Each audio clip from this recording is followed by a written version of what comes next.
অপূর্ব সুন্দর একজন মহামানবের কথা আছে, ইউসুফ আলাইহিস সালাম। আমরা সূরা ইউসুফ পড়তে শিখি নাই এখনো।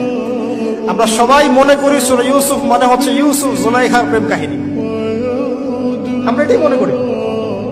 সূরা ইউসুফকে আল্লাহ পাক সবচেয়ে শ্রেষ্ঠ উপন্যাস বলেছেন, আহসানুল কসাস। একটু গভীরভাবে পড়ে দেখবেন অর্থগুলো। এটা ইউসুফ জুলাইখার প্রেম কাহিনী নয়, এটা ইউসুফ আলাইহিস সালামের সাথে তার বাবার মহব্বতের কাহিনী। এটা পিতা আর সন্তানের মহব্বতের কাহিনী।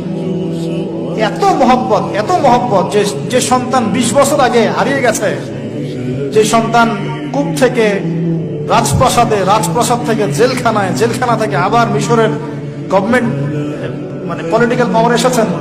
বাবা কিন্তু এটা জানেন না, কিন্তু সন্তান যখন একটা জামা পাঠিয়ে দিচ্ছে, জামা, এই কমিজটা নিয়ে যাও, আমার বাবার চোখে দিও, বাবা দৃষ্টি ফিরে পাবে। ওই কমিজ নিয়ে যখন কিছু মানুষ আসছে তার বাসার সামনে, তিনি বলছেন, ইন্নী লাআজিদু রিহা ইউসুফ, আমি আল্লাহর কসম ইউসুফের গন্ধ পাচ্ছি। এটা মারা বুঝতে পারবেন, সন্তানের গন্ধ পাওয়া যায়। বাবারা বুঝবো, সন্তান মায়েদের আমাদের ছেলে মেয়েদের গন্ধ আমরা বুঝি, এটা আমার ছেলের গন্ধ, এটা মেয়ের গন্ধ। ইউসুফ আলাইহিস সালামের কামিজ আসছে 1200 মাইল দূর থেকে, আরো বেশি বা কম হবে, আর এখানে তার বাবা গন্ধ পাচ্ছে।